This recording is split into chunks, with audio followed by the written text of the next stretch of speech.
चलिए कैमरा वाले भैया आ चुके हैं, कैमरा सेट कर चुके हैं, ऐसा अंगूठा दिखा दिए हैं कि कैमरा चालू है। अब हम लोग शुरू करते हैं।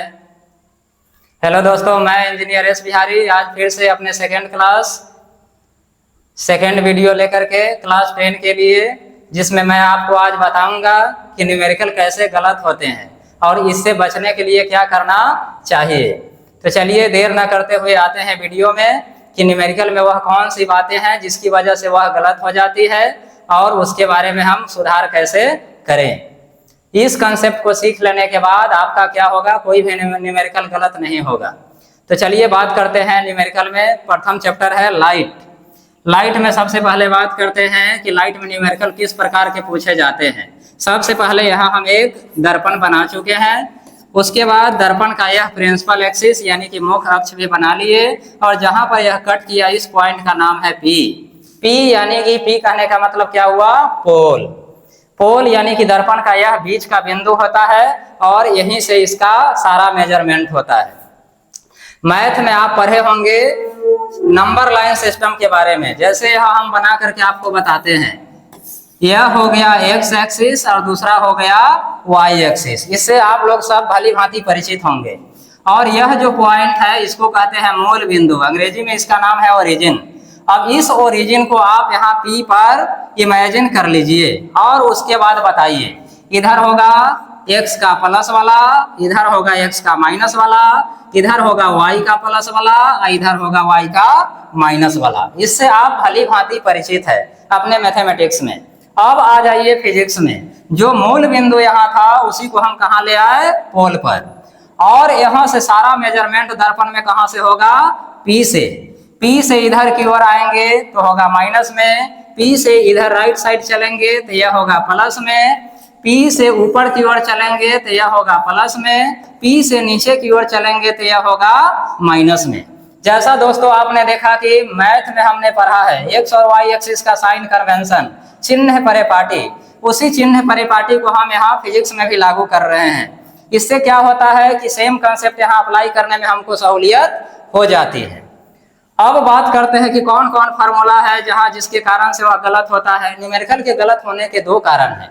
सबसे पहला कारण है आपका कैलकुलेशन में क्या आते हैं, जोड़ आते हैं, घटाव आते हैं, गुना आते हैं, भाग आते हैं। इसके अलावा कहीं कहीं ब्रैकेट भी आते हैं। इस चारों का कंबाइंड रूप से अध्ययन किया जाता है किसमें, सिंप्लीफिकेशन में। सिंप्लीफिकेशन के लिए आप लोग याद रखते हैं बोर्ड मास, और यह बोर्ड मास की मदद से आप सिंप्लीफाई करते हैं। लेकिन इसमें जोड़ घटाव गुणा भाग में से कोई एक चीज भी अगर गलत हो गया तो आपका सारा किया धारा कैलकुलेशन समाप्त हो जाता है। तो सबसे पहला कारण है न्यूमेरिकल गलत होने का आपका कैलकुलेशन, आपका गणना। तो सबसे पहले ध्यान देंगे अपने गणना पर। सारा फिजिक्स सही लगाते हुए भी क्या होगा कि वह गणना गलत हो गया तो प्रोसेस सही है लेकिन आंसर उत्तर के बदले दक्षिण चला जाएगा। दूसरा कारण समझते हैं। दूसरा कारण होता है साइन कन्वेंशन, चिन्ह परिपाटी। चिन्ह परिपाटी के लिए मैथ का सीधा कंसेप्ट हमने यहाँ इस्तेमाल कर लिया। जो ओरिजिन था उसको यहाँ हमने पोल पर ट्रांसफर कर दिया। अब यहाँ से सारा साइन हम बता चुके। जैसे वहाँ राइट साइड में प्लस तो राइट साइड में प्लस, लेफ्ट साइड में माइनस तो लेफ्ट साइड में माइनस, यहाँ से ऊपर प्लस वहां से वही ऊपर प्लस, वहां से नीचे माइनस तो यहाँ से नीचे भी माइनस। अब तीन फॉर्मूला है जो दर्पण में हम लोग पढ़ते हैं। सबसे पहला है 1/v प्लस 1/u बराबर 1/f। दूसरा फॉर्मूला है उसको कहते हैं r बराबर 2f। और तीसरा फॉर्मूला है m बराबर v/u और इसी का एक और होता है h2/h1। अब सब क्या क्या है इसके बारे में पता करते हैं। अब देखिए यहाँ 1/v plus 1/u plus 1/f यही है। अब इस स्थिति में देखिए क्या होता है। यह 1/v है, v कहते हैं प्रतिबिंब की दूरी को, इसको अंग्रेजी में कहते हैं इमेज डिस्टेंस। दूसरा है u, इसको कहते हैं वस्तु की दूरी यानी ऑब्जेक्ट डिस्टेंस। और सबसे लास्ट में है f, इसको कहते हैं फोकल डिस्टेंस यानी कि फोकस दूरी। अब देखिए इस दर्पण के लिए यहाँ पर हमने अवतल दर्पण बनाया है। अवतल दर्पण के लिए U किधर होगा, तो U हमेशा होता है नेगेटिव डिस्टेंस, यानी नकारात्मक दूरी होती है, क्योंकि वह दर्पण के सामने इधर होता है। तो U हमेशा के लिए क्या हो गया, माइनस। इसका जो साइन होगा हमेशा के लिए माइनस होगा। अब भी है, यह डिपेंड करता है कि यह दर्पण के आगे बन रहा है कि दर्पण के पीछे बन रहा है। अगर वस्तु की ओर ही इमेज बनेगा तो यह भी क्या होगा, माइनस। लेकिन अगर दर्पण के पीछे बना तब क्या हो जाएगा, प्लस। दो बातें क्लियर हो गई, U हो गया, V हो गया। अब बात करते हैं F का। तो F का क्या होगा, तो यहाँ दो प्रकार के दर्पण है गोलीय दर्पण, एक है अवतल और दूसरा है उत्तल। तो अवतल दर्पण के केस में क्या होता है कि इसका जो फोकस दूरी है पोल से बाईं तरफ होता है, इसीलिए यह क्या हो जाएगा, माइनस। लेकिन जैसे ही यह उत्तल दर्पण के केस में होगा तब क्या हो जाएगा, प्लस, क्योंकि उत्तल दर्पण ऐसा होगा तो उसके पीछे में उसका फोकस होगा। समझ गए दोस्तों। अब यहां से आगे बात करते हैं, दूसरे फॉर्मूले पर आते हैं। दूसरा फॉर्मूला है radius of curvature is equal to 2 into focal length, यानी कहने का मतलब यह हो गया वक्रता त्रिज्या बराबर है 2 गुना फोकस दूरी। अब वक्रता त्रिज्या फोकस दूरी का 2 गुना होता है। तीसरा है मैग्निफिकेशन, यानी कि आवर्धन। आवर्धन बराबर होता है -v बटा u। यहाँ भी वही है इमेज डिस्टेंस और यहाँ u हो गया ऑब्जेक्ट डिस्टेंस।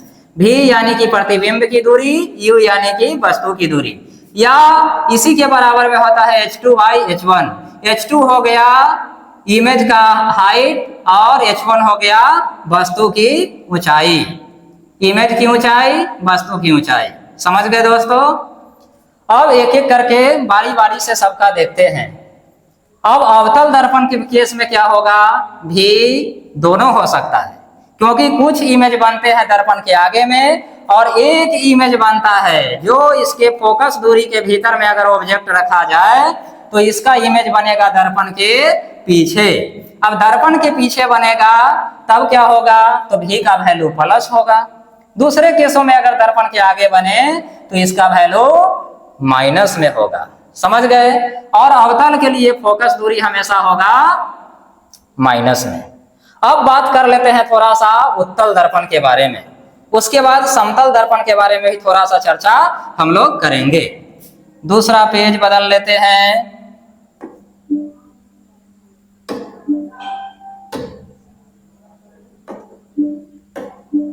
दूसरे पेज पर हम लोग आ गए। अब यहाँ बनाते हैं उत्तल दर्पण। और यहाँ एक चीज याद रखने वाली बात है दोस्तों, हमने यहाँ साइन कन्वेंशन जो आपको सिखाया है वह कोऑर्डिनेट सिस्टम पर, यानी कि आपके 2 डायमेंशनल जियोमेट्री पर आधारित है, जिसको निर्देशांक ज्यामिति कहते हैं। उससे सीधा कंपेयर करने से यहाँ काम आसान हो जाता है। इसीलिए जब भी बनाइए तो दर्पण को हमेशा राइट साइड से ही इसको रजतित कीजिए, यानी कि यह इमेज वस्तु के सामने किधर रहेगा, तो लेफ्ट साइड में। वस्तु हमेशा कहाँ रखना है, लेफ्ट साइड में। इससे साइन कन्वेंशन में गलत होने की संभावना 90% खत्म हो जाती है। अब यही पोल है। अब दर्पण हो गया उत्तल, इसका फोकस दूरी हो गया दर्पण के पीछे में। अब पीछे में चला गया तो इसका मतलब क्या हुआ, पोल से दाहिने साइड प्लस में। अब इधर कोई वस्तु रख रहे हैं तो यह कहाँ है, पोल से इधर की ओर, तो यह दूरी हो गया माइनस में। अब इसका उत्तल दर्पण के केस में हमेशा वर्चुअल इमेज बनता है, यानी काल्पनिक प्रतिबिंब बनता है। इस स्थिति में क्या होगा कि यह दर्पण के पीछे बनेगा। तो उत्तल दर्पण के केस में क्या होगा, हमेशा यह प्लस में होगा भी, यानी कि इमेज डिस्टेंस, प्रतिबिंब की दूरी हमेशा प्लस में होगा। अब फॉर्मूला है 1/v 1/u और बराबर 1/f। दूसरा है r बराबर 2f और तीसरा है m बराबर -v/u या h2 बटा h1। अब देखिए बात करते हैं, यहाँ वस्तु की ऊंचाई ऊपर की ओर है, वस्तु की दूरी तो माइनस में हो गया, लेकिन वस्तु की ऊंचाई प्लस में होगी, क्योंकि हमने बना करके इधर बताया था कि मैथ में कैसे होता है। यह ओरिजिन है, प्लस माइनस प्लस माइनस। अब इस स्थिति को यहाँ सेम मिला करके देखिए, तो वस्तु की दूरी यहाँ से इधर है तो माइनस में हो गया, बाकी फोकस दूरी और इमेज पीछे में है तो यह प्लस हो गया, लेकिन वस्तु की ऊंचाई यहाँ प्लस है और इधर प्रतिबिंब की ऊंचाई भी क्या है, प्लस है। अब उस स्थिति में क्या होगा कि यह दोनों एक ही साइड है तो दोनों प्लस में आ गया। अब इस फॉर्मूले में जब यहाँ से मैग्निफिकेशन निकालेंगे तब क्या करना पड़ेगा, यहाँ पर दोनों का वैल्यू रखेंगे और इस दोनों में से एक यहाँ नेगेटिव होना चाहिए, यानी कि नकारात्मक होना चाहिए, क्योंकि यह अगर वस्तु और इमेज एक ही साइड में है, मान लेते हैं जैसे अवतल दर्पण के केस में, जैसे पिछले पेज पर हम आकर के अभी तुरंत बताते हैं। देखिए अवतल दर्पण के केस में क्या है कि वस्तु इधर है, बाएं साइड में है, और फोकस के इधर अगर वस्तु है तो इसका बनता है रियल इमेज। तो रियल इमेज बनेगा तो उल्टा बनेगा, तो वह क्या हो जाएगा, यहाँ नीचे में। तो वस्तु की ऊंचाई अगर प्लस में है तो इमेज की ऊंचाई क्या हो जाएगी, माइनस में। अब यहाँ वस्तु की दूरी इमेज की दूरी दोनों है माइनस में। जब वस्तु की दूरी और इमेज की दूरी माइनस में हो या उसके अलावा उसकी ऊंचाई दोनों अलग अलग हो जाएगा। अगर वस्तु की दूरी और इमेज की दूरी माइनस में है, सेम साइन वाला है, तो उसकी ऊंचाई क्या होगी, इमेज और वस्तु की ऊंचाई माइनस में, एक प्लस होगा दूसरा माइनस। लेकिन उत्तल दर्पण के केस में आपने देखा है, जो अभी तुरंत हम बता रहे हैं, यहाँ पर वस्तु की दूरी माइनस में है, प्रतिबिंब की दूरी प्लस में है, तो यहाँ दोनों अलग अलग साइन कन्वेंशन आ गया, दोनों अलग अलग चिन्ह परिपाटी है दोनों का। तो यहाँ जो ऊंचाई है वस्तु का और इमेज का दोनों सेम है। कहने का मतलब दोस्तों हम यह बताना चाह रहे हैं कि वस्तु की दूरी प्रतिबिंब की दूरी का साइन अगर सेम है तो वस्तु की ऊंचाई और प्रतिबिंब की ऊंचाई का साइन अलग अलग होगा।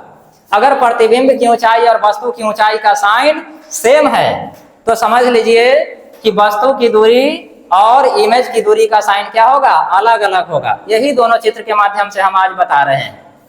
यह 3 फॉर्मूला है प्रथम चैप्टर में, इस तीनों को याद रखिए, इसके अलावा कहीं से न्यूमेरिकल आने की संभावना ही नहीं है। 2 बातें मुख्य रूप से आपको याद रखनी है। एक आपका कैलकुलेशन है वह गलत नहीं होना चाहिए, यानी जोड़ घटाव गुणा भाग। आपका सिंप्लीफिकेशन सही है तो सारा फिजिक्स लगाने के बाद आपका कैलकुलेशन भी सही होगा और उसके बाद आपका सारा न्यूमेरिकल का आंसर भी सही होगा। लेकिन फिजिक्स लगा दिए, सिंप्लीफिकेशन गलत हो गया तो सारा कैल धैल पर पानी फिर जाएगा। दूसरी बात, अब फिजिक्स लगाना है तो उसके लिए क्या करना है, तो यहाँ 10th क्लास में एक ही बात ध्यान में आता है, वो है चिन्ह परिपाटी। चिन्ह परिपाटी आप भली भांति समझ गए तो आपके न्यूमेरिकल में कहीं से कोई प्रॉब्लम होने की संभावना ही नहीं है। तो ध्यान रहे दोस्तों, 2 चीज याद रखना है, एक कैलकुलेशन और दूसरा साइन कन्वेंशन, यानी कि चिन्ह परिपाटी। अब चिन्ह परिपाटी दोनों दर्पणों के लिए हमने बता दिया, 3 फॉर्मूले है, उसको भी ध्यान रखिए। अगले न्यूमेरिकल का जब वीडियो जारी करेंगे तो उसमें होगा लेंस के बारे में। तो आज की सेवा यहीं तक दोस्तों। और एक कहावत हमारी ओर से, होइबा पास त खैबा घास, होइबा फेल त जयबा जेल। इसका मीनिंग आपको पता हो तो कमेंट में बताएं, नहीं तो जानने के लिए अगले वीडियो का इंतजार करें। जय हिंद, जय भारत, एक दहाड़, जय बिहार। धन्यवाद।